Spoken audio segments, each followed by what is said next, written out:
Do I need a qualification to be a home stager? Now, if anyone has ever said to you, you need some sort of qualification or design degree to become a home stager, then that simply isn't true. How do I know this? Because I own a 7-figure home staging business and I don't have one. But what I do have is other qualities and have become resourceful enough in order to scale a 7-figure business in under 2 years in the home staging industry.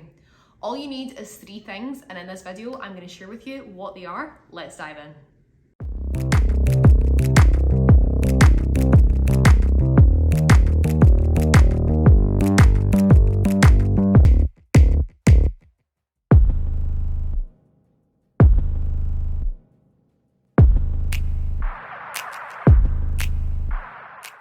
So I started my business when I was 17 years old and I had just left school.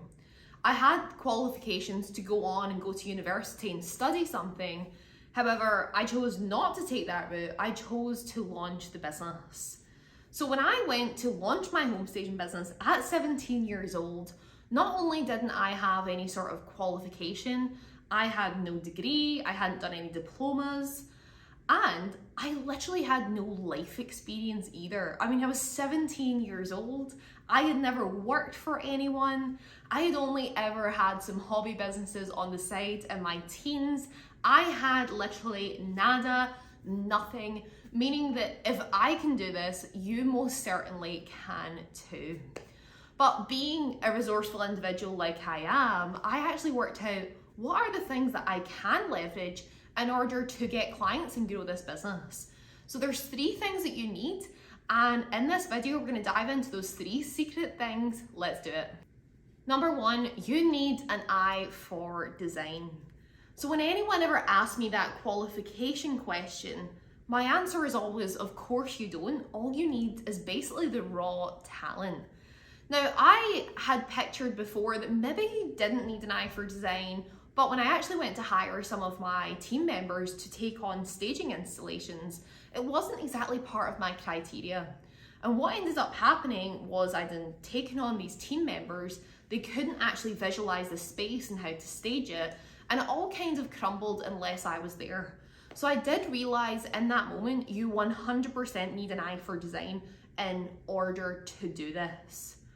And I always think talent speaks so much louder than something being printed on a paper to say that you've been able to achieve something, because it's not to say because you've done a diploma in interior design that you have any taste and you can bring those spaces together. So that raw talent and just that eye, you will know that you have it because probably your house has been commented on by all your friends and family. People are always saying you should do this as a job. You will know if you've got that eye for design. So I would say that is the first key, most important thing that will speak louder than any degree and any qualification. Secondly, and this is a curveball, you will not have seen this one coming, you have to understand your ideal client inside out. You need to really hone in on who this person is that is going to be your client.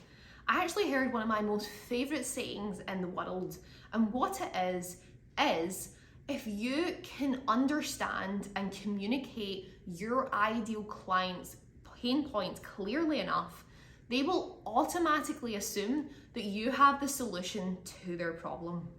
Let me repeat that once more. If you can communicate your ideal client's pain points clearly enough, they will automatically assume that you have the solution to their problem.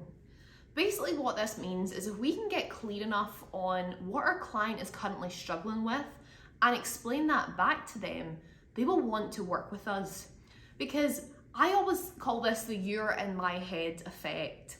If I were speaking to you in a one-to-one conversation and you kept going to say things, but I said it first, you would think at that point, oh my goodness, she is reading my mind.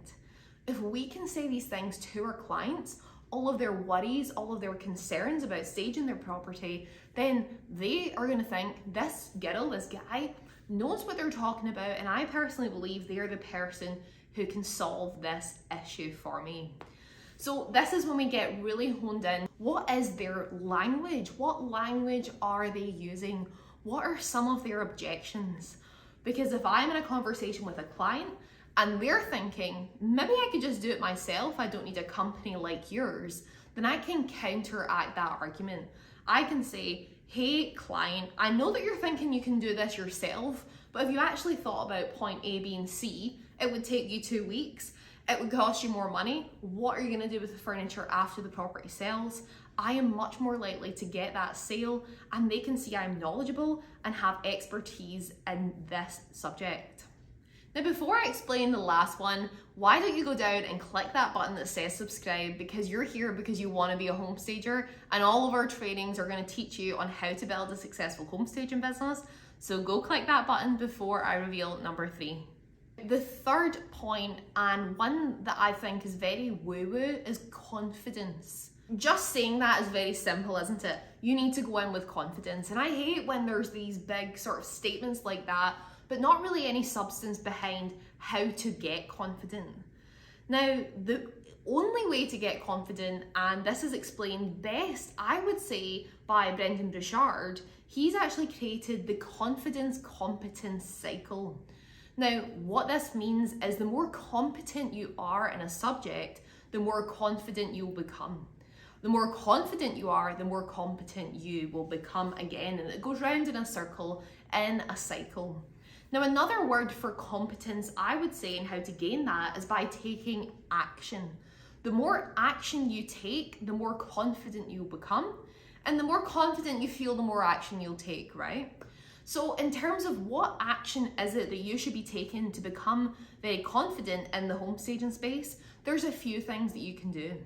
Number 1 is you can become confident in what home staging actually is. So really getting yourself around the lingo, reading, researching, watching videos like this. Now, the second type of action that you can take is by getting into conversations about home staging itself. Speak to your family and friends about what it is so that you can start to develop a little bit of vocabulary. But the next best thing is getting into conversations with potential clients, whether that is going to a networking event and speaking about what you do, telling people, and just sharing what the message is. Another way is getting into the conversations with someone who actually wants a quote. As part of our mastermind, I often send leads to our mastermind students for them to speak to real life hot leads who want to stage their property for sale in their area. And I remember Helen, one of our mastermind students, saying it was the biggest learning curve she has ever had. She was terrified on that phone call, but she now goes on to every phone call with absolute certainty and no worries at all. She actually had 17 bits of paper in front of her the first time that she took the call, and now she's a lot more confident. So guys, the only way to become confident isn't purely just by watching videos. It's not by sitting behind a screen. Yes, you need to do that bit of research, but you do need to get into conversation. So if you're already feeling a little bit more confident about starting your home staging business, then I have a free gift, a free training for you at becomeastagerboss.com. I'm going to be sharing exactly how to build confidence if you are just launching your business and you want to scale it, replace your 9-to-5 income, and really be a successful home stager. Go to becomeastagerboss.com. I will see you there.